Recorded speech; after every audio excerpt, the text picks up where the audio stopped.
Before we get into the story, comment below where in the world you're watching from today. I'd love to know. And if you enjoy these kinds of stories, don't forget to like and subscribe. All right, let's jump in. They were not born in darkness. They created it. Before there were empires, before stars had names, they were already there. Watching, waiting, conquering. The Gorth didn't build civilizations like humans did. They devoured them. Planet by planet, moon by moon. No peace, no treaties. Just silence after the screams stopped. The galaxy knew their name. Whispers in the void. Signals scrambled in fear. The Gorth were not a legend. They were a fact. A brutal, unstoppable truth. Their ships were as big as cities, covered in armor blacker than the void itself. No light touched them. No mercy lived inside them. Other species had tried to fight. They screamed across the stars, called for help, begged for miracles. None came. The Gorth did not negotiate. They erased. And when they were done, they left nothing behind but wreckage and bones. To the Gorth, war wasn't war. It was routine, a cleansing. A reminder that they were still the kings of everything above the sky. And for a long time, no one dared to question that. Not the silent monks of Serapis Prime, not the winged tacticians of Drosoon, not even the machine minds of AIX-Delta. They all learned the same lesson. Resistance was suicide. And Earth was a blue dot. A joke. A backwater rock full of noise and light and creatures that barely understood what was out there. The Gorth didn't fear them. They didn't even notice them. Until they did. But something was happening on that blue dot. While the Gorth burned their names into the stars and mocked the weakness of lesser species, Earth was changing. Slowly. Quietly. And far away from the eyes of the galaxy. Not because humans were hiding, but because no one thought they were worth watching. After all, what threat could a race pose that hadn't even lived through its first 1,000 galactic years? What danger came from a people who fought each other more than they fought their enemies? The Council didn't fear them. The Gorth ignored them. Even Earth's neighbors looked at them like wild children with loud toys and louder tempers.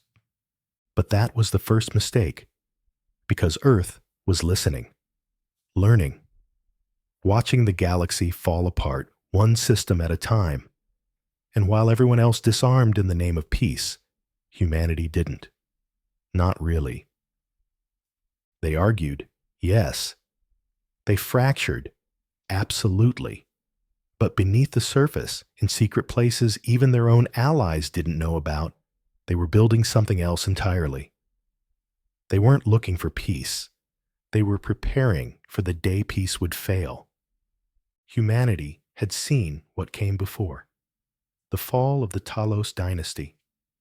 The Great Silence after the collapse of the Oran Collective. They knew empires didn't last forever. And when the fall came, the strong survived. And Earth intended to be very strong. They built in layers, not just weapons, but ways to hide them. Satellites disguised as dead relics. Deep-sea hangars on Europa. Code breakers living in old mountain labs that didn't officially exist. If war ever came to Earth again, it would not find the same species that had once been kicked out of the Council for being too unpredictable. Number It would find something sharper, quieter, angrier. And above it all, in a sky full of satellites and shadows, floated the Iron Will, a human warship so old its blueprints had been lost, and so dangerous no one dared ask if it still worked. It didn't send signals. It didn't flash beacons. It drifted like a ghost in a graveyard, waiting. No one outside Earth knew it was still there, not even most humans. Because Earth's governments had stopped trusting each other long ago. But they all trusted one thing. If the Gorth ever came knocking, someone would need to answer. So they waited and trained and watched. And then, one day, the galaxy finally noticed the tiny blue planet again. But by then, it was too late. It started like every other invasion. The Gorth descended on a colony world called Mira 7. It wasn't large. It wasn't rich. Just another terraformed planet with oceans, sky, and 10 million human settlers who thought they were far enough from trouble to build something permanent. They were wrong. The first sign came as static, deep and ugly, that bled across every frequency. Communications failed. Power grids buckled. Then the sky darkened, not from clouds, but from shadow. The Gorth fleet, shaped like iron daggers dipped in night, dropped from hyperspace above the atmosphere. There were no greetings, no threats, just fire. Gorth cannons tore through orbital defense rings in seconds. Human outposts became molten glass. Escape ships were ripped from the sky before their engines could ignite. Mira 7 didn't fall. It vanished. But this time, someone saw. A deep space relay station, hidden inside a frozen asteroid on the edge of the Mira system, captured the final images. Shaky, flickering, but clear enough. The Gorth were back. And this time, they weren't just hunting small outposts. They had stepped into human space. The signal made it back to Earth's cradle, humanity's real capital, buried far beneath the surface of the old world. And when it did, red lights flooded the chamber. Old protocols, untouched for decades, activated. The cradle was built for this moment. Not peace, not diplomacy. War. General Ryland Kess, a man carved from battlefield legends and bad decisions, was the first to speak. They picked the wrong species. Across the table, operatives, tacticians, and ghost officers, people who technically didn't exist, nodded. Mira 7 wasn't just a colony. It was a warning. And humans didn't ignore warnings. They hit back. But Earth didn't move quickly. That was the second mistake the galaxy kept making. They thought silence meant fear. It didn't. It meant calculation. The cradle didn't send a fleet. It sent one ship. And not just any ship. It sent the Iron Will. She had been sleeping in the shadow of Saturn, powered down, masked by magnetic storms and orbital debris, her hull etched with scars no living historian could name. Her last mission had ended in silence, her crew dismissed, her AI put to rest. Until now. The reactivation codes were ancient, keyed only to voices no longer living. But the cradle had planned for that too.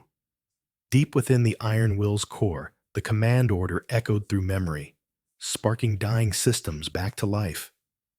Engage. Engines coughed, hull plating hummed, lights flickered, and then, like something being reborn, the Iron Will rose from her long sleep and aimed herself toward Mira 7's ashes. No escorts, no announcements, just one ship. Because Earth didn't want the Gorth to know they were coming. They wanted them to feel it. The Iron Will arrived at Mira 7's orbit days later. The Gorth were still there, feeding on wreckage, studying corpses like trophies. They weren't expecting company, and they definitely weren't expecting her. She didn't decloak, because she never cloaked in the first place. She didn't fire warnings, because she didn't send messages. She simply appeared. A shape of matte black metal, as long as a city block, cut with sharp angles and no insignia. No lights blinked from her frame, no beacons pinged. Just one word glowed in deep red, half scratched across her side. HSS Iron Will. For a moment, the Gorth paused. Their ship scanned her. No fleet ID, no origin code, nothing. Then their mistake repeated. They opened fire. 12 heavy plasma bolts roared toward the Iron Will. They never made it. The ship moved. She didn't dodge. She slipped, cutting through space like a thought, faster than Gorth tracking could follow. Her railguns powered up, and from deep inside her spine, a low hum started. Then, silence broke. The shot wasn't bright. It wasn't loud. But it hit. One of the Gorth's battleships cracked open like a metal egg. No explosion. No fire. Just a sudden, gaping absence. It was as if the ship had never been there at all. The others panicked. They scattered. They fired everything. Missiles, beam lances, disruptor nets. None of it mattered. The Iron Will wasn't just a ship. She was a lesson, a story told in metal and rage. And this time, humanity was the author. The first Gorth ship didn't die quietly. It folded in on itself with a sound that couldn't be heard, only felt. A pressure spike across the void that made nearby stars flicker like they were afraid. Every Gorth mind connected to that ship shuddered as its neural link went dark. No warnings, no alerts, just absence. A blank spot in the hive's vision where power and pride had once been. The Iron Will didn't slow down. She moved through the Gorth formation like a knife through smoke. Her thrusters pulsed in irregular bursts, unpredictable, erratic. The kind of maneuvering no standard ship could match, no autopilot could guess. Because the Iron Will wasn't flying on code. She was flying on instinct. Her crew, handpicked from the Cradle's Black Ops program, didn't speak much. They didn't need to. They moved like extensions of the ship, like they'd been grown for this moment. Every officer aboard had trained in silence, in secret, and under gravity that could crush bone.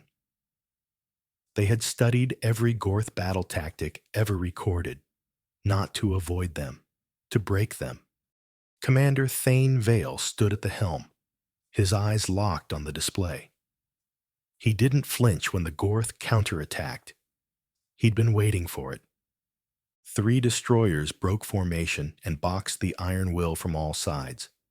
A classic maneuver: crush the target between fields of fire and overwhelm it with volume. It worked on most ships, most captains, most species, not Vale. Burn front thrusters, rotate broadside, he said calmly. The Iron Will spun, exposing her flank. For a heartbeat, it looked like a mistake. Gorth cannons lit up, ready to tear through exposed armor. Then the ship fired, not from one cannon, but from 6. Mass driver coils erupted with glowing white energy, each round shaped like a star fragment, dense, unforgiving, and fast. They didn't explode. They punched. 2 Gorth destroyers took hits directly to the core. Their shields didn't flicker. They didn't even register impact before the rounds tore clean through. One ship spun off, venting a trail of superheated atmosphere before vanishing in a silent implosion. The second simply ceased to exist. The third Gorth destroyer fired a desperate swarm of kinetic missiles. The Iron Will responded with countermeasures, small, almost lazy pulses of blue light from its undercarriage. The missiles twisted mid-flight, confused, and turned on each other. The sky lit up with their self-inflicted fireworks. Gorth command ship powering a death pulse, said Tactical Officer Merrick. They're panicking. Vale nodded. Let them. Push engines. Get me under their hull. The bridge lights dimmed as the ship surged forward. The Gorth command vessel, larger than a mountain and shaped like some ancient deep-sea predator, began charging its main weapon. Bioelectricity sparked along its spine. Tendrils of energy reached for the void, pulling mass from its environment, fueling the kind of shot that had wiped out dozens of fleets across 100 systems. The iron will dove beneath it. Brace, Vale said. The warship tilted at an impossible angle, rotating along 3 axes at once. Gorth weapons struggled to track. Their targeting systems weren't built to follow ships that moved like predators instead of machines. Under the belly of the command ship, the Iron Will's ventral cannons locked on. Fire! Vale ordered. The ventral blast wasn't fast. It was brutal. A plasma lance coated in a sheath of electromagnetic spike fields tore upward. It didn't just pierce armor, it ripped it open. The Gorth ship screamed, not over comms, not with words, but through frequencies so low they made bones ache and minds twitch. Biological wiring ruptured, power conduits bled, and for the first time in the Gorth's long, undefeated reign, their command ship lost control of its own gravity. It collapsed inward, caught in the wake of its unfinished weapon. The blast consumed half its fleet. The rest scattered, not out of tactics, but out of something deeper. Fear. They hadn't come expecting a fight. They had come expecting a hunt. And now they were running from the very thing they thought extinct. Earth didn't send diplomats. Earth sent a reminder. The Iron Will didn't chase. She hovered over Mira 7's ruin, silent and still, her hull dim against the light of the burning atmosphere below. No victory was declared. No message was broadcast. Just a signal beamed back to the cradle. Target neutralized. Awaiting next coordinates. Inside the wreckage of the Gorth command ship, something pulsed. A last backup. A final transmission to the hive. They had been challenged. They had been damaged. They had been beaten. Not by an empire. Not by an armada. By one ship. By humans. Across the stars, silence didn't last long. The Gorth didn't broadcast defeats. They erased them. Every lost ship, every failed invasion was buried in encrypted logs, sealed behind the hive's neural firewalls. But this time, they couldn't contain it. Mira 7's sky had been full of satellites, hidden, half-broken, long-forgotten probes from a dozen minor species. And they had seen everything. The battle, the one-shot kill, the command ship's collapse, and most importantly, the name burned into the side of a ship no one had seen in 100 years. HSS Iron Will. Within cycles, the footage had leaked into the trade relays. Data packets bounced through abandoned relay stations, pinged off smuggler satellites, and landed squarely in the lap of the last place the Gorth wanted. The Council archives. The same council that had once declared humans unfit for integration. The same council that, when the Gorth first rose, had whispered behind closed doors, maybe we should have kept Earth close. Now, those whispers were screams. Screens across 1,000 systems blinked to life, all showing the same scene. A single black ship slicing through Gorth fleets like a blade through silk. No flashy banners. No rallying cry. Just results. The Council's emergency chamber filled with voices of panic. Is this verified?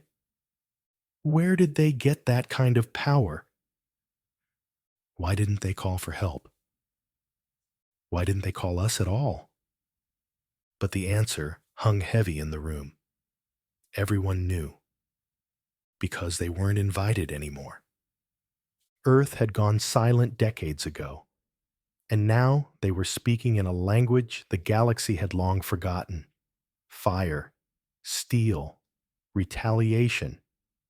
And the message was clear. You didn't want us when we were peaceful. Don't call us now that it's war. Panic spread fast, not among the politicians, but among the people. Refugee colonies broadcast desperate requests for human contact. Military guilds offered contracts to Earth's operatives, begging for training or tech, even scraps. Mercenary groups, long loyal to the Council, began switching sides, whispering that if war was coming, they'd rather stand behind someone who could win. And the Gorth? The Gorth felt something they didn't even have a word for. In their language, pain was code. Loss was recalculation. Suffering was fuel. But this was hesitation. The hive mind, which had devoured worlds without pause, stuttered. One moment, one breath, a glitch in the rhythm of extermination. Something ancient stirred in the deep layers of their overmind, buried beneath eons of logic and strategy. Anomaly protocol engaged. The iron will had not just survived, it had outmatched them, and that was dangerous. The Gorth didn't fear destruction. They welcomed it when it came with purpose. But this was chaos. Human chaos. The unpredictable kind. The kind you couldn't model, couldn't simulate, couldn't contain. They responded the only way they knew how. They gathered. Hive fleets across 10 sectors were recalled. Scouts reabsorbed into the core. Reavers, biological assassins crafted from the DNA of extinct warlords, were awakened from stasis. The Overmind redirected its entire eastern front to a single purpose: locate the Iron Will, track the source, dissect the species, eliminate the threat. But Earth wasn't waiting. Deep beneath its surface, in the steel-lined halls of the cradle, new plans were already unfolding. Satellite networks blinked back online. Military AIs once shut down under peace accords were reactivated, their voices calm and cold and ready. General Kess stood at the center of a map table, watching a 3D model of Gorth fleet movements. Red lines spread like blood across the stars. We stirred the hive, he said quietly. Good, replied Admiral Roa, head of Orbital Command. Let them come. They'll find out we weren't sleeping. We were sharpening. From behind them, a quiet voice cut through the war room. Sir, said a young comms tech, signal just came in from the Iron Will. Commander Vale is requesting rearmament. She says she's not done. Kess looked up, eyes narrowing. Get her what she needs. But sir, everything. A pause. Yes, sir. Because Earth understood what the galaxy hadn't. Fear wasn't something you spread with words. It was something you carved into your enemy's memory, and humanity had just begun writing. The Gorth had never needed a plan before. Their strategy was simple: attack, overwhelm, erase. For centuries it worked. No resistance lasted more than a cycle. No fleet stood longer than a breath. Their hive brain didn't understand hesitation because nothing had ever forced it to hesitate until now. And so, for the first time in Gorth history, the Overmind paused. Not to rest, not to surrender, to calculate. In the dark core of a shattered planet, they had turned into their war sanctuary. The Gorth began building something older than their language, buried deeper than their instincts. A final weapon, one not made of metal or bone, but of memory, of fear. They called it the Null Spire. A ship? Not quite. A planet? Too small. The Null Spire was a living code forged from collapsed stars and the brains of extinct precognitives, creatures that once glimpsed time like a map.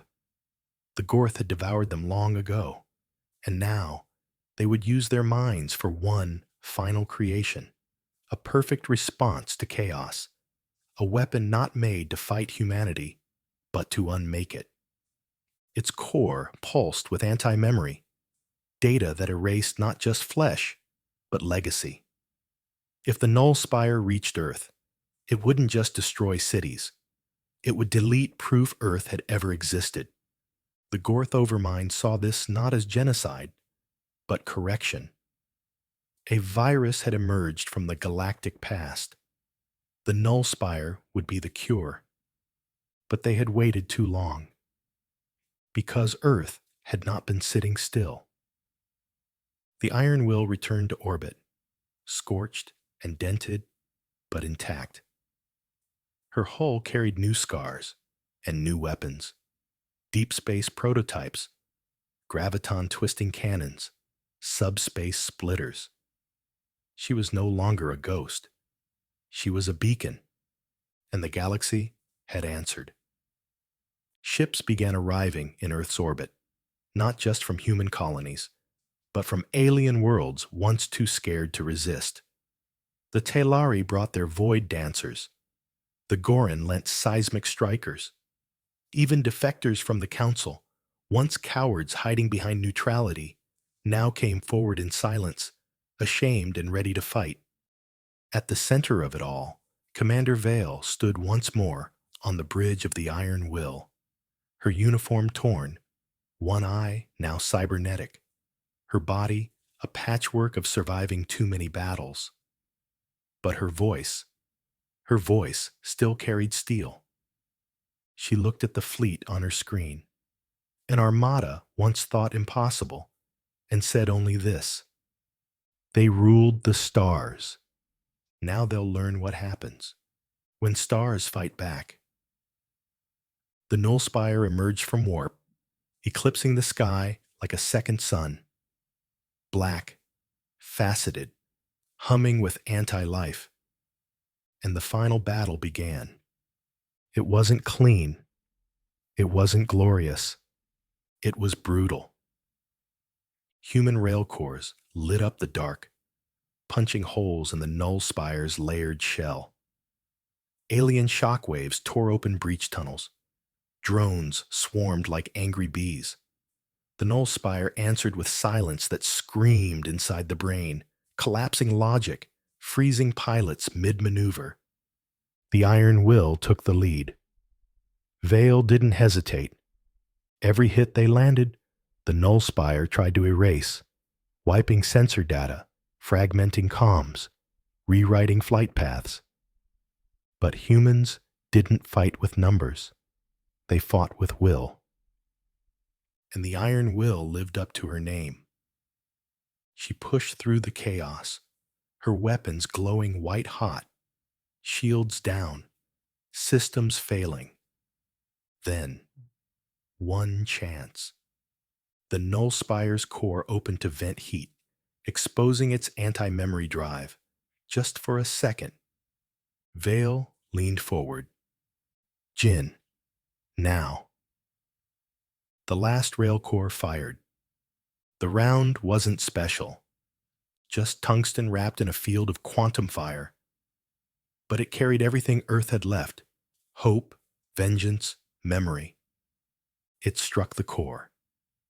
The Null Spire folded in on itself, not like a dying star, but like a forgotten dream.